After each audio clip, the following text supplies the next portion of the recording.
Support comes from Thomas Nelson Community College, the first choice to start a career. At Thomas Nelson, gain skills to succeed in fields like cybersecurity and education through short-term training and 2-year degrees. More at tncc.edu/firstchoice. Support comes from Hampton Roads Community Foundation, partnering with donors from all walks of life to improve southeastern Virginia through grants, scholarships, and leadership initiatives. Learn more at hamptonroadscf.org.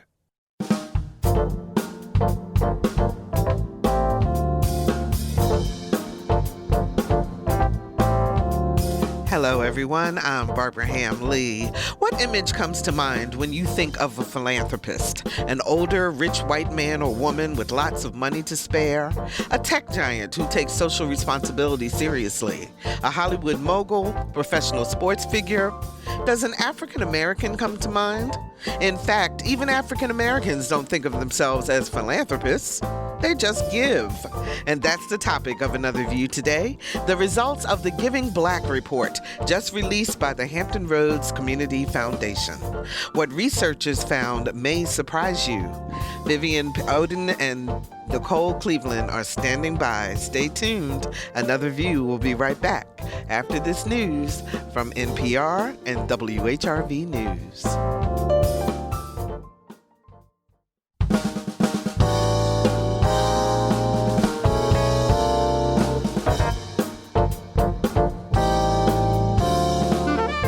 Discussing today's topics from an African American perspective, this is Another View. Good afternoon, everyone, and welcome to Another View. I'm Barbara Ham Lee. Happy Thursday to you. I've been talking a lot about getting the shot, and I realized that I also need to be telling you where to go to get your shots, because it is so important that all of us become fully vaccinated. You've heard about the upcoming booster shot that's going to be necessary, and we're going to have Dr. Keith Newby with us next Thursday to talk about all of that and to answer all of your questions. But I wanted to let you know that the Hampton Roads Transit is partnering with Centera and Second Calvary Baptist Church, and they've been offering pop-up vaccine clinics at the transit centers owned by Hampton Roads Transit. So the downtown Norfolk Transit Center will have a pop-up vaccine clinic on Tuesday, August 31st from 3 until 5 p.m. That's Tuesday, August 31st from 3 until 5 p.m. You can go to the transit center. It's in downtown Norfolk, and get your shot. Do your part so that all of us can get back to living what we call a normal life. So the Hampton Roads Community Foundation just released a report on African American philanthropy. The report is called Giving Black Hampton Roads, and it talks about the history of Blacks giving, where they stand today, and what makes their philanthropy unique from other groups. Joining me to talk about Giving Black is Vivian Oden, Vice President of Equity and Inclusion with the Hampton Roads Community Foundation. How are you, Vivian? I'm doing well. How are you? Thank you for having me. Oh, I'm so excited to talk about this. Thank you for being with me. And Nicole Cleveland, Annual Fund Director with WHRO Public Media. Hey, Nicole, how you doing? Hey, Barbara. Thank you so much for having me. Well, I have two professional fundraisers on the call today, and we're going to talk about what it means to give black. But Vivian, I want to start with you. Why did the Hampton Roads Community Foundation undertake this project? Why do this study at all? So the reason why the Hampton Roads Community Foundation really wanted to go into Giving Black Hampton Roads was the narrative many a times did not always include the Black community and philanthropy. There have been myths out there about Black people don't give or Black people give a certain way. And so in 2018, when we had the first celebration of Black Philanthropy Month in our region, that was great to hear the different stories, but we really wanted to have the data to really tell their stories and hear the voices of the Black community in Hampton Roads. And we wanted to use this report as a way to debunk those myths out there and downplay that Black people are not giving or Black people don't have money to give or Black people give a certain way. Instead of having those myths out there, let's actually talk to Black people. Let's actually have conversations with Black people and really find out how are they giving, what's important to them, how are they giving their time. Many times people think about philanthropy as someone just giving their money and they have to have thousands of dollars to give millions of dollars. But philanthropy is beyond money. It's about people giving their time. They're serving on boards, volunteering in the community, giving their testimonies, connecting people, giving their tithes. And so the Hampton Roads Community Foundation really wanted to get in, hear the voices, hear the impact of Black philanthropy and Black giving in our region, and allow the Black community to tell their own stories. Okay. And so this was really important for us to do this. And I wanted to follow up on that term about philanthropist, because you're absolutely right. Most times people think of philanthropy or a philanthropist, you just think about how much money they can give. This report defines it as time, talent, ties, treasures, and testimony. Is that definition universal, or is that definition specific to the Black community? It is. I would say that it is universal. People in other communities, not just the Black community, also are giving their time and volunteering in the community. They're giving their talents. They're serving on boards. They're making connections with people, so they're giving their ties. And then testimonies are so important for people to be able to share their testimonies of how they've been able to help family and friends. So I will say that it does go across communities, but many a times when people are talking about philanthropy, they only focus on the treasures, and they don't many a times focus on the other aspects, the other T's of philanthropy. Right. So tell me who did you talk to? Give us a kind of the demographics, the setup of the study so that people understand, and then we'll get into more of what you found. Okay, great. So we were able to engage over 600 people in the Black community in Hampton Roads. It ranged from all of the cities, so we wanted to make sure that we did not focus on, the peninsula or just South Hampton Roads, that we encompasses 11 localities, so 11 cities and counties going into the rural parts. So from Williamsburg, York, all the way to Virginia Beach, Chesapeake, Portsmouth, being able to talk to people in each city. In addition, we had people take surveys. We had interviews. We had focus groups. Majority of the respondents were Black women. Majority of the respondents had some type of education degree, post-degree. Many of the respondents range different ages, from silent generation all the way to Generation Z. And so we wanted to make sure that we tried to encompass as many people in the Black community, a many variety of voices in the Black community as possible. Income ranged from different aspects. Most of the people had continued to have employment even during the pandemic. The people were giving, I would say 40% of respondents' household income was $120,000 or more. 25% was $160,000 or more. People gave, I would say, about $5,000 or more a year, even during the pandemic. So that's kind of the demographics of the respondents. And that really ranged. And that amount, that $5,000, that is much higher than the national average for giving across the board, is it not? That's correct. The national average is about $2,000 or more across the board. So yes, $5,000 is a good range. It was about 1/3 of respondents gave that much. Okay. So you all did a presentation to the community, I believe it was a week ago today. Nicole, I know that you were on that call, so was I. I'm wondering what your response was to what you heard about the results of the survey or of the report, and did any of it surprise you? Absolutely not, Barbara. We've been giving for years, 400 plus years, and it's just not been noted. It's not been recognized. And you take that we give in church and we give to our brothers and our sisters. I don't want to say invented it, but we are true to this. We have been doing this from the beginning of time because we help. It just, the terminology is very different for us. So if it's talking about philanthropy, a lot of Black people will say, I'm not a philanthropist because I'm not rich.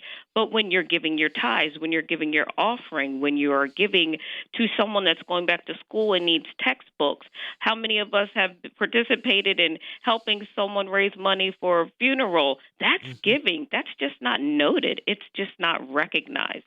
So the findings were not surprising to me, Barbara. And Vivian, was there anything out of the report that you went, wow, I had no idea? No, I would say that, one thing that did stand out was about volunteering. There was 75% of Black donors reported volunteering in Black and non-Black communities. So sometimes people think that Black people are only volunteering in their own communities. So this shows that we are volunteering across the board. So that was one thing I wouldn't say was surprising, but it stood out to me in the report. I would also say in the report, it was good to look at the history. And Nicole talked about it. We've been giving for 400 years or more. And to be able to see the historical aspect and learn about the different people throughout history and how the resilience that we had in history to give and to support each other, even as enslaved people were able to support their families and give and come together and create businesses and create that wealth. And so seeing that part, the historical aspect, was really huge for me and was an eye-opener because there were some things that I didn't know. 440-2665 or 1-800-940-2240. Would love to hear from you if you are a giver, if you are a philanthropist in the area and want to talk about why you give and why it is so important to give. This is August. This is African American Philanthropy Month. It is an opportunity for us to celebrate the good work that the folks in the Black community are doing. 440-2665 or 1-800-940-2240. Call us and tell us your story. Vivian, you guys spent a lot of time in this report actually going back over the history. And I wonder why you felt that was an important element in terms of telling the full story. The historical aspect is really important because if you go back, the myths and things that people say about Black people don't give or Black people don't have money, and to show the historical, to bring it all together, to show the full picture, to talk about people like Jacob Riddick, who had his own barbershop, to talk about women in the community like Mary Scott, who was a fish dealer, to learn about different aspects to show that we are resilient. We have been philanthropists for years to show that. I think it really captured. It didn't just start a few years ago where we started giving in 2011 during Black Philanthropy Month. It started years ago. And so maybe our philanthropy, the narrative has been different or we have not been shared in that narrative. So it was really important to show the historical aspect and say, Black people have been giving for years. Black people have been coming together, supporting their communities, supporting their businesses, building communities of their own. And it was really important to tell that story. It's important to know your history to see where we're going and what the future holds. So I think that aspect of the report was really important. And as I said, it was things that I learned as far as the historical aspect, which was really so important. So I think that was important to tell the story to now bring us to where we are today. Nicole, why are there so few African American fundraising professionals? Because I'm wondering if that's part of the reason why the narrative that, and I've heard it several times, that Blacks don't have money, that they don't give at a level that's worth the fundraiser's time to pursue, all of those types of myths. Do you think that the small number of African Americans who are actually in the field are not able to that may be one of the reasons why they're not able to overcome those myths? Yeah, Barbara, I think there's a misconception out here that African Americans don't know anything about philanthropy. They don't know about giving. But if you look at some of these grassroots organizations that are out here, the ones that are in the trenches and then they're in the weeds, they're out here raising money, and they're raising money for homes, and they're raising money to feed people. They're run by African Americans. But I think when you get to, and they're the smaller organizations, but when you get to the more national organizations, I think a lot of that we're missing a place, a seat at the table there. And so, yeah, I think there is a misconception in regards to Black people not knowing how to fundraise or what it is. Mm-hmm. How did you get into the business? I worked my way up. I did not. I'll tell you a little a story or history about me. I was one of those kids that would watch telethons on TV as a child at 8, 9 years old, and I would be the crank caller to call the 800 number. And I would pledge my $20, and they would send me a form, and I just thought I was something. But Barbara, I wasn't taught that. I wasn't taught about philanthropy growing up. Mm-hmm. All I knew was that you gave your tithes and your offering at church. I didn't know anything about this other world out here. And I think a lot of people are not taught that. We're doing a much better job, but I worked my way up. I started at the organization in data entry. And so I went from data entry and just continued to go up and learn everything that I could learn at the organization. And I was fascinated by the way people gave money, and they gave to the organization because they believed not just in the African American programs, but in all of the programs. And so I was fascinated, and I just wanted to learn more, and that's exactly what I've done. And I've been at the station for over 20 years now. Mm-hmm.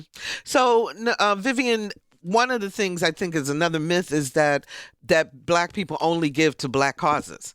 Is that true? Is that what you found in your report? Yeah, so many a times that is something that we only give to Black causes, or we only give to our church. Mm-hmm. And so that is not true. I mean, Black people are giving across a range of different organizations, different causes, 37% given to educational organizations. And then another percentage are given to family and friends. And then, of course, people, church and religious organizations was a high number up there, but we're giving in the report within Hampton Roads, people are giving across a range of organizations, not just Black-led or Black-serving organizations. Mm-hmm. One of the things I found surprising in the report was that they said, I think 40%, let me make sure I get my numbers right here. 40% of Black donors reported no financial contributions to traditional civil rights organizations over the past 12 months. And considering all the racial unrest that we've had in this country, was that a surprise to you that they're not giving to the traditional, or was all the money shifted more towards like Black Lives Matter and more newer organizations as opposed to the NAACP or the Urban League, which are the traditional ones that we're used to? Yeah, in the report, there were a list of other organizations that people were giving to. Mm-hmm. So it wasn't just, you think about those cornerstone organizations, NAACP, Urban League, even we had on there Black Lives Matter 757. But even though they were not giving to maybe those cornerstone organizations, they were giving to, I would say, a list of 30 other organizations that are also doing things in the Black community and supporting the Black community. So there are organizations growing and organizations doing a lot in our community. And so there's a lot of partnerships taking place and collaborations taking place. So although people are not giving to those traditional organizations, we did survey a lot of Generation Zs and millennials. And so they're giving many times through social media and giving a different way or coming together. I mean, they were involved a lot in mobilizing people over the last few summers. And so even though they're not giving to those traditional organizations, they're giving other ways, they're volunteering in other ways. 440-2665 or 1-800-940-2240. Why do you give? I would love to hear from you about your giving, your philanthropic efforts in this community and why you think it is important. 440-2665 or 1-800-940-2240. Vivian, you did this report in conjunction with Blacks in Philanthropy in New England. Is that correct? New England Blacks in Thank you. Philanthropy. Okay, New England Yes. Blacks, and I know I had it backwards. But they have a two things that they work on, and they've done this study in Richmond and in many other cities around the country. But they talk about the types of givers. Can you talk about that a little bit?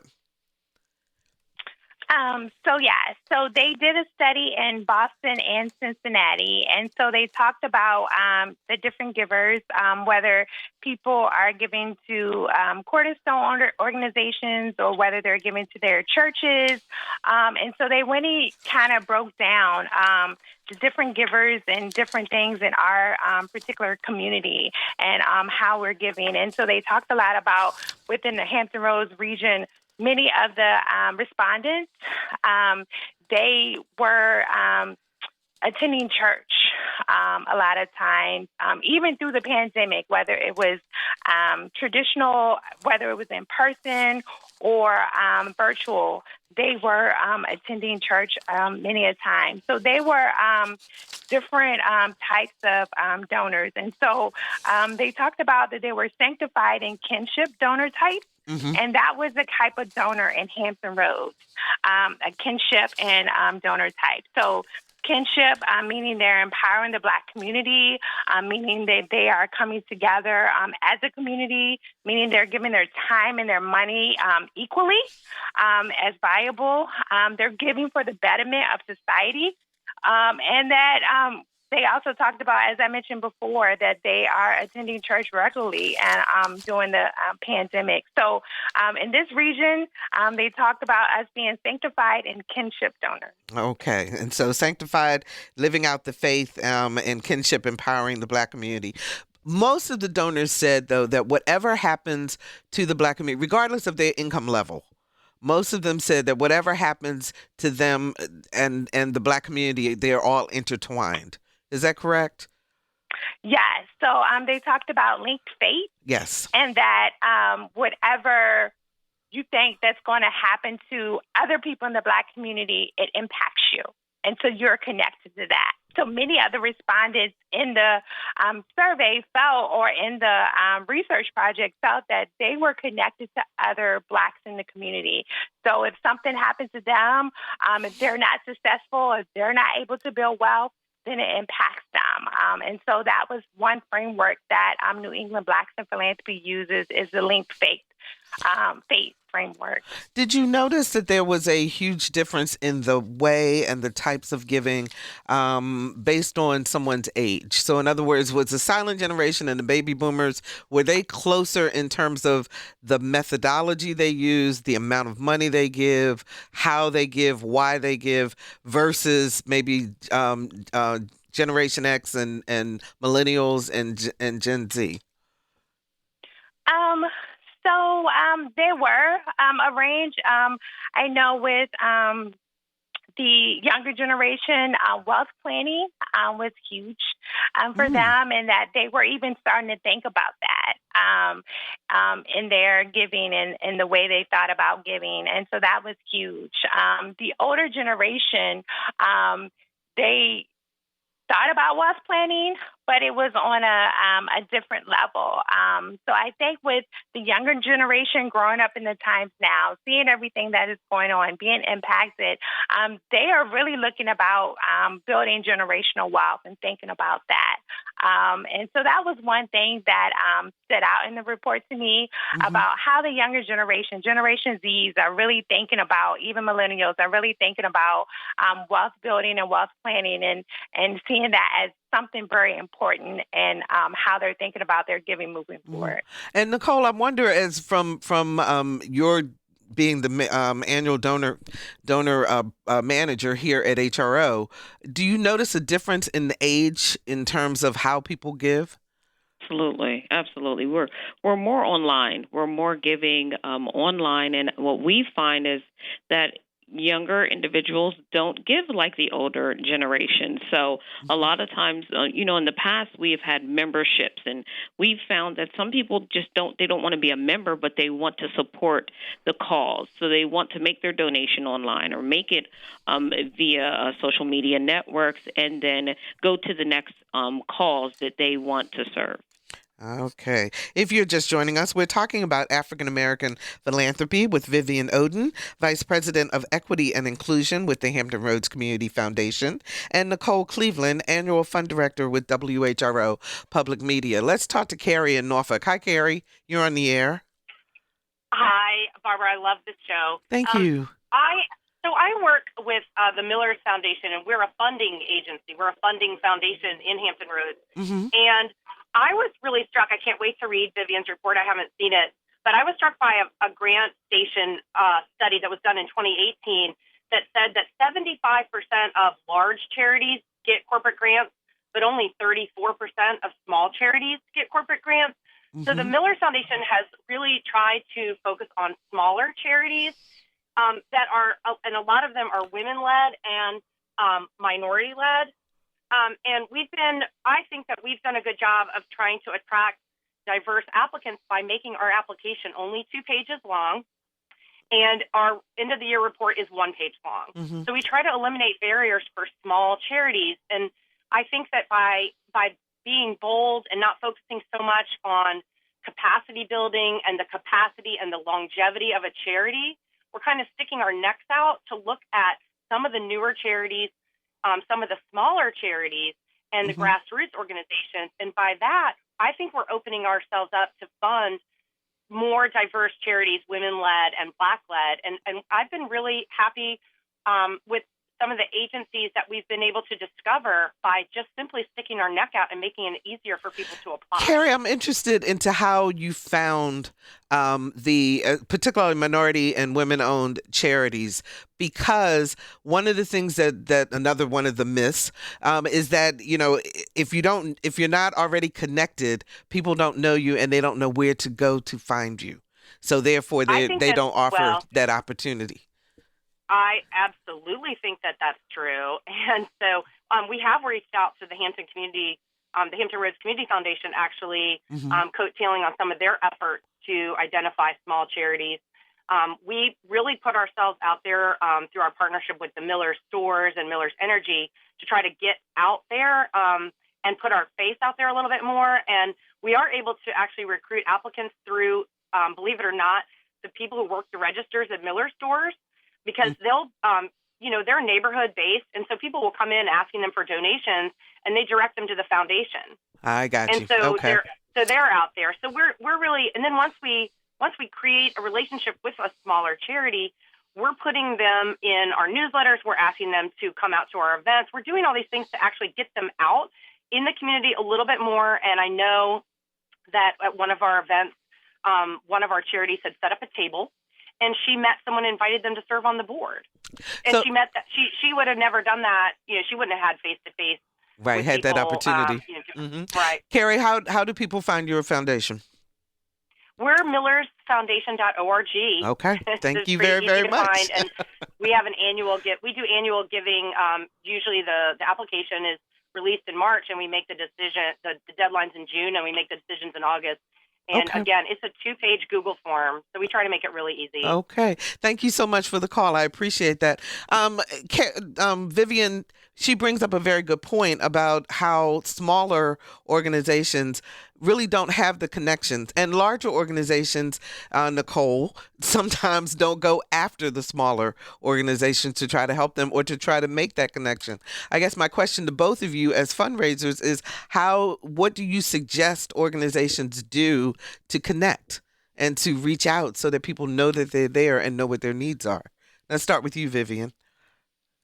I would say it's really important to amplify those Black-led nonprofits or smaller grassroots nonprofits.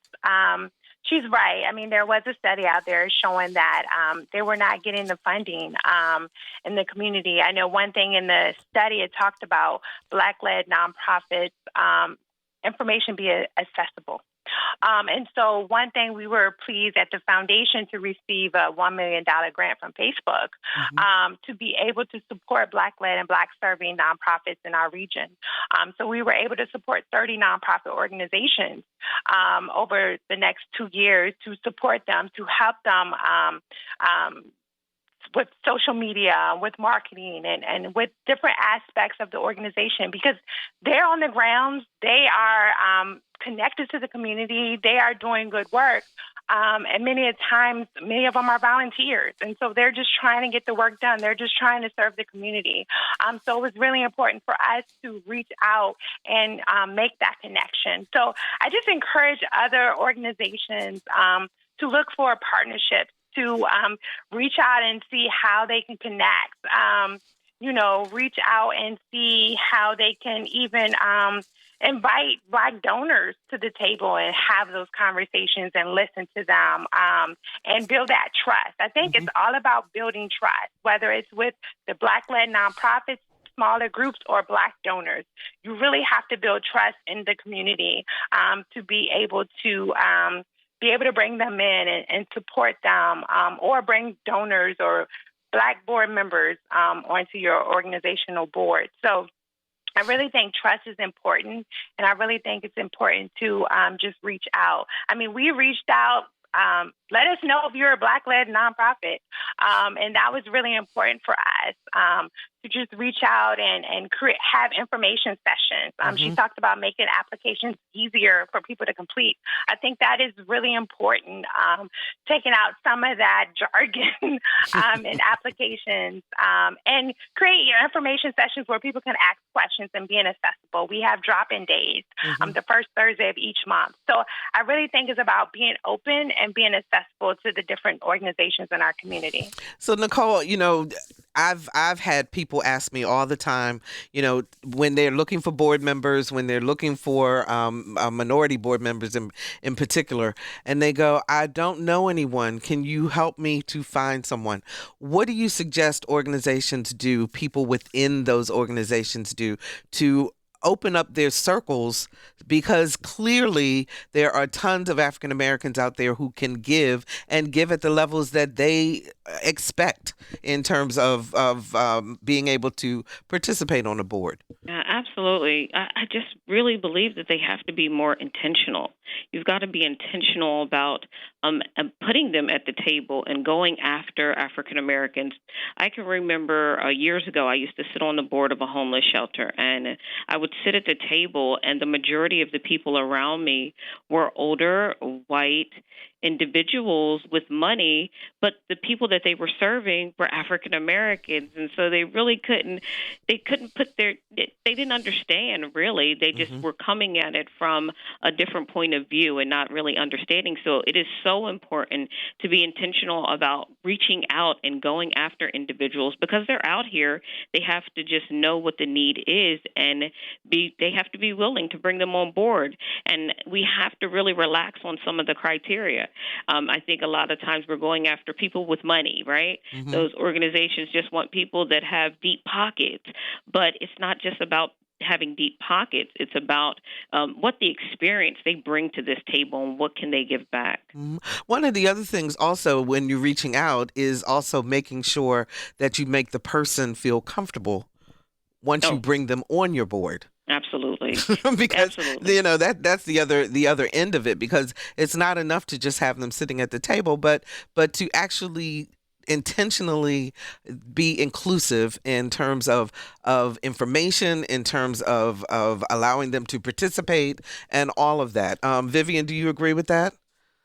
I agree. It's not about checking the box. Yeah, Many times organizations like, I need some diversity on my board. I've had organizations reach out to me, help, how can I get more Black people on my board? And I'm like, it's not about checking the box. Exactly. This is not about, okay, if I get one, token or tokenism on your board, then you have met some type of quota. So I go back to the trust, like, being intentional, as Nicole mentioned, being intentional about connecting with different organizations in the Black communities, fraternities, sororities, connecting with churches, looking at collaboration. How can you collaborate?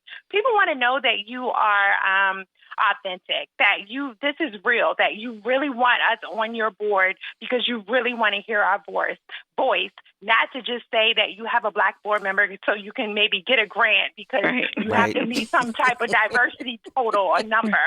It's really about building that trust, including them, hearing them, listening to what they have to say as it relates to, because they bring different experiences to the board. And I would say not getting the same Black people on your board. Amen. It's like, one or two, three Black people in the community. They're like, oh, they're on that board. I want to get them on my board. There's so many different Black people in the community. Reach out to different people and not getting the same Black people. So I agree. It's really about listening and not checking the box. I agree, because I'm chuckling and I said amen because Lord knows I have gotten calls from everybody. I can't do it all, people. There are lots of Black people out there who will give and do a fabulous job. Let's talk to Edward in Norfolk. Hi, Edward. You're on the air. Hi, Barbara. This is Reverend Ed Haywood from. Hi. Hi. I'm now the chaplain at the Union Mission Staff Chaplain. I wanted to share with you a story that I encountered just this past month. Happened to be visiting with the folks in our development department here at the Union Mission, and a family came up. This family was preparing to go on a vacation to Virginia Beach. All of the cousins had come down from New York. There was the grandmother and the daughters and the grandfather, and they brought a check of $1,000 to the Union Mission to donate to the homeless. What was so moving to me was before this family was going on their vacation, they thought it very important to train their children in giving. And so it was the grandmother who was the force behind this, but the whole family was involved, and the children presented the Union Mission with $1,000 check. Oh, wow. And so I had an opportunity to pray with and thank that family, and I think that made a tremendous impression on the young people, the fact that they would give this money. And I shared with them how important it was to give to the homeless in this community and to those who were living on the margins of life. So it was a great blessing to see that. And I just wanted to share with your audience that there are families that are doing these kinds of things that fly under the radar, and we should celebrate that. Absolutely. Thank you so much for sharing that story. Vivian and Nicole, I'd love to get your response. Yeah, I think that's tremendous. It's tremendous. And I think it's so important that the children, that we're training those that are coming up behind us, because like I said, I was new to it and I didn't see it. And so all I knew was giving in church. And so I think that point that he made is so important, that our children need to see us giving, and not just giving to African-American organization, giving where there is a need. So that's very important. Absolutely. And Vivian? I agree. I mean, one of the recommendations of the report talks about nurturing and cultivating and investing in the pipeline of the next generation of Black philanthropic leaders. So I really think that's really important. I mean, growing up for myself, looking at church being my first time giving and being part of the Girl Scouts was another thing that I did as well. And then growing up through the years, volunteering and giving my time and money as well. So I really think it's important to do that. Even now, the younger generation, they are on social media. They are looking at different and unique campaigns for giving and bringing people together. So I think it's really important that we do nurture and cultivate and teach the younger generation about giving. We had an interactive session at the event last week, and one of the tables was around youth and philanthropy. So I really think it's important that we really need to think about our youth and bring them along in the philanthropic endeavors. Mm-hmm. Vivian, what is Visionaries for Change? So Visionaries for Change is a group of Black community members coming together, bringing their resources together to build an endowment where they can then give back to the Black community, charitable causes in the Black community. It's considered a giving circle, and it's really about bringing people together in the Black community, using the collective giving power of a group of individuals to then make a huge impact and being able to give back in the community. So Visionaries for Change is a giving circle that has been at the Hampton Roads Community Foundation since 2019. It has about 81 members, and so we have been raising money. Our goal for the first 3 years was to raise $500,000, and we have met and exceeded that goal. And so we are looking forward and ready to start grant making and being able to give back to the Black community. Okay. We have a question from Facebook, and either one of you can answer this, but how does volunteering your time, actually, I want both of you to answer this. How does volunteering your time equate when it comes to philanthropy? And Nicole, I'm going to start with you because I know volunteering, especially here at WHRO, is a huge part of what makes this organization run. Absolutely. So I always we go back to that time, that talent, and that treasure. There's a lot of people that don't have that treasure, and they can't give for one reason or another right now, but they can give their time or they can give their talent. And so it's very important in philanthropy that you give back. That's still giving. And so here at WHRO, we have a number of ways that you can give back. Well, we can't do it now because we're still in the pandemic, but before you would come out, you would answer phones, you would help at the front desk, you would help with the clerical aspects of the building. And so it's very important that you give back. I volunteer out here when we're on boards. That's volunteering our time as well. So it's very important in philanthropy. Okay. And Vivian? Yes, volunteering is really important. Even for myself, I tutor. I also serve on boards, and so I really enjoy it. And time is money. And you think about the time that organizations have volunteers coming in, that saves them money. You think about people serving on your board. If you're able to have an accountant or someone that is in the legal field and able to offer that resource to them, that's saving that nonprofit money. So I would say that even though people they think about time and volunteering, it still equates to money. And so I think it's really important to be able to give back to your community. If you look at philanthropy, it's not just about the treasures. It's about your time, your talent, your testimonies, and your ties. How do we get more African Americans in particular into the fundraising field? What do we need to do? Because I think I am convinced that is the only way that things are going to change in terms of the field in general being more inclusive and not as separate as it is now. Can I take that, Barbara? Sure, absolutely. So Nicole? I really think where your heart is where you need to be. And so if you want to get into philanthropy, if you want to get into fundraising, you go where your heart is. And so if you have a heart for the youth, start volunteering with the youth.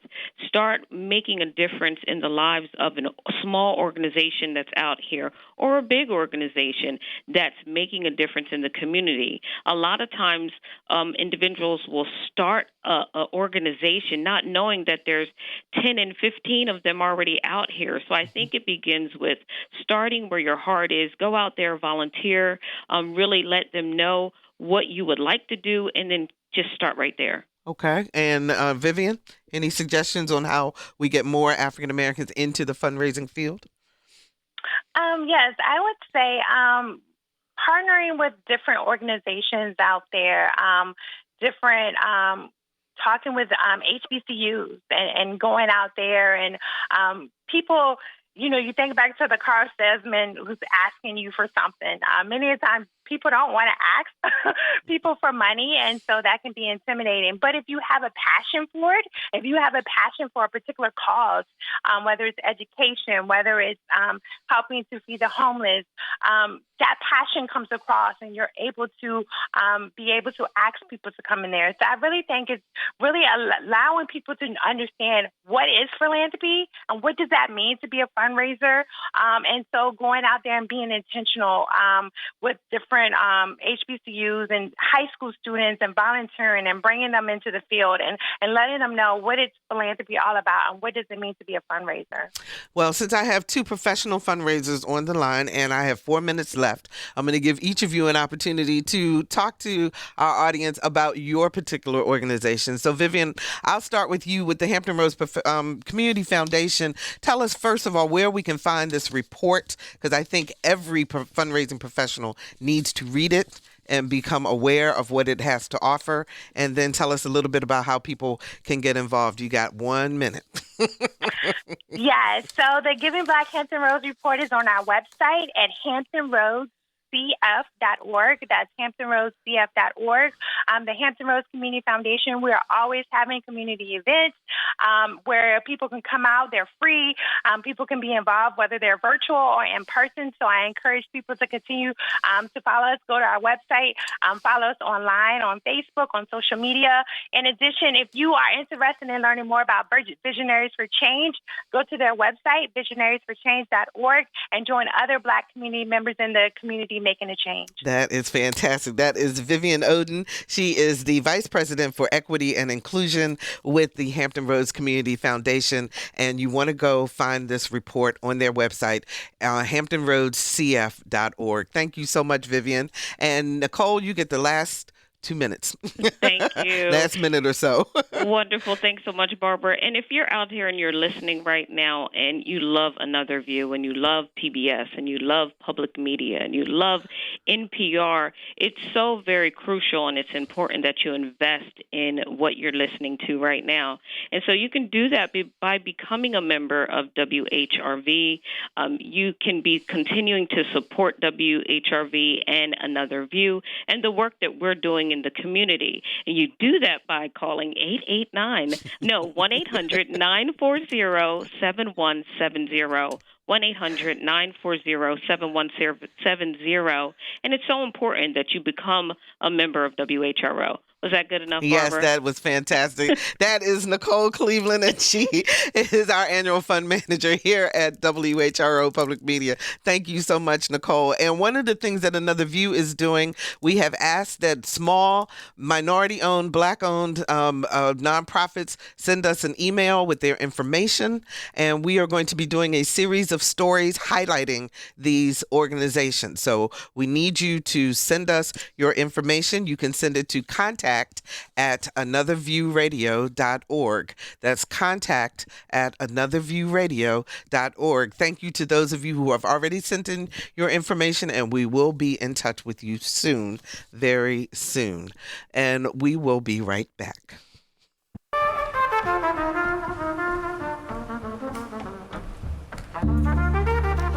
I'm with Marcellus, and you all are checking out Another View. Don't go anywhere. Check us out.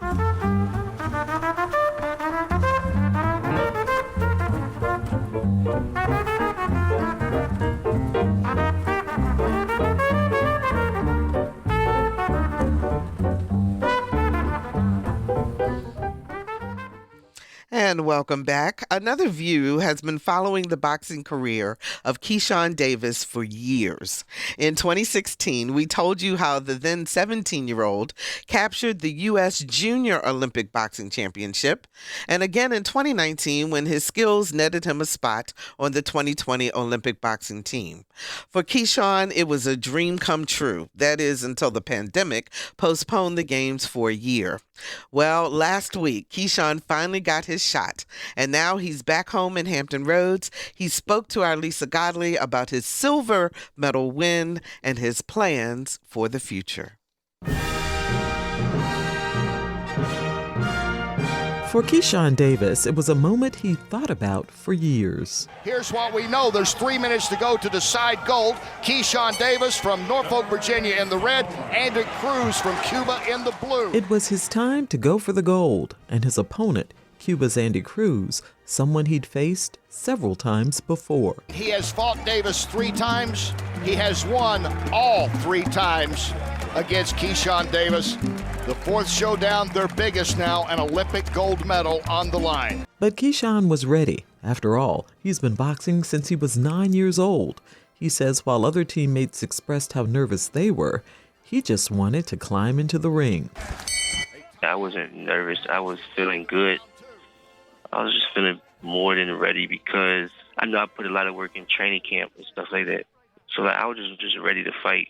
Better rounds, you think, for Davis here? Much better round for Davis. Some cleaner punches, big heavy shots landed for Davis, but he's got to remain poised in those moments where he wants to take chances. In the end, it was a split decision, with Cruz taking home the gold, a ruling that shocked many, including Keyshawn. I mean, it was surprising to me because I thought I won it. Okay, so what was it like standing up on the podium? I was just trying to enjoy the moment. You know, I was just trying to enjoy it while I was up there because at the end of the day, it's still something I always dreamed to do. And I always just told myself I'm going to experience every moment in the Olympics because I'm never going to do it again. Even though it wasn't the color I wanted, I was just happy that I was up there and, you know, knowing that I got supporters back at home. And his supporters were ready and waiting for him when he stepped off the plane in Norfolk with the large silver medal hanging from his neck. Now that the Olympics are behind him, Keyshawn will focus on fighting professionally, but he's quick to point out that he doesn't plan to do that for a lengthy period of time because he knows the toll boxing can take on your body. You can't act like, you know, your body is supposed to take this much physical, you know, harm. But with that being said, I just get checked and stuff like that, you know, like if it's something sore or something just keep bothering me, like my hands or something like that. You know, get it looked at. Don't just try to keep pushing, you know, because I'm still at that age where certain stuff can happen without me knowing. And if you just keep trying to push through it, you're just making it worse. So anything that feels weird or it's anything, I'm at the level now where I know when to keep pushing or just get stuff checked. Keyshawn says when he does hang up the gloves, he plans to become a boxing promoter. In the meantime, this Hampton Roads native is ready for all the future has to offer and serves as a wonderful example of what hard work and determination can produce. I was just one of the kids that started off no father, 4 other siblings. I'm the second youngest. Came from a bad environment, you know, single parent home, and basically me and my brothers was just helping each other come out of our situation. And being that I got a silver medal now, I feel like it just shows a lot that a person can come from. Because I feel like it ain't never easy to do stuff like that, facing all the unexpected, especially with COVID. You know, quarantining and just having to stay focused can definitely test your character and your mental health. And I just feel like you're going to see yourself become a new person. For Another View, I'm Lisa Godley.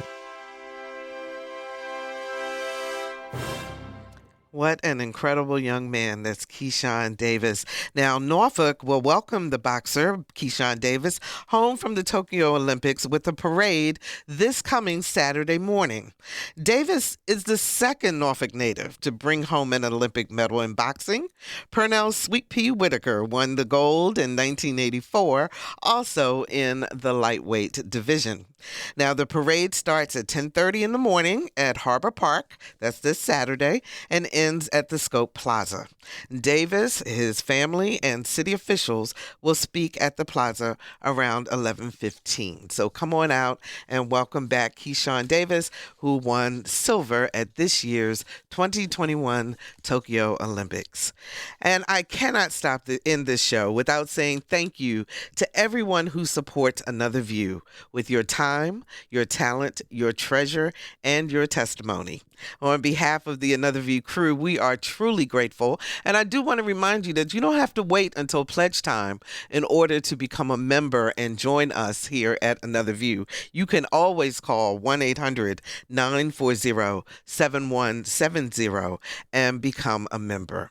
And you can always listen to the podcast of Another View at anotherviewradio.org or any platform where you get your podcasts. Now, next week on Another View, Dr. Keith Newby joins us with the latest on the Delta variant, the booster shot, and the impact it will have on all of us, but particularly the African American community. Thank you to everyone who took the time last week to get vaccinated. Wait, what? You haven't gotten your shot? What are you waiting for? Do it for yourself, your family, your friends, loved ones, and the community. Come on, y'all. Let's all do our part to stop the spread of COVID. Our theme music is an original composition created especially for Another View by Jay Sennett. Lisa Godley is our show producer. Todd Washburn is our audio engineer, and Dr. Barry Graham answered our phones. Our intern is Lang Burgess. I'm Barbara Ham Lee. Stay safe, be well, and join us again next Thursday at noon for Another View.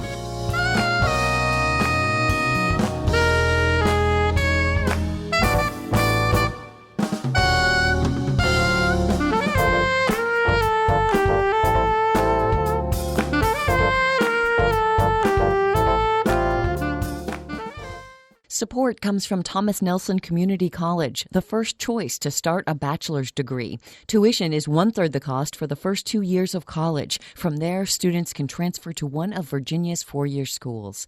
tncc.edu. Support comes from Hampton Roads Community Foundation, carrying out your charitable wishes forever. Whether it's helping shelter animals, feeding the homeless, enhancing the arts, or supporting students. Learn more at leaveabequest.org.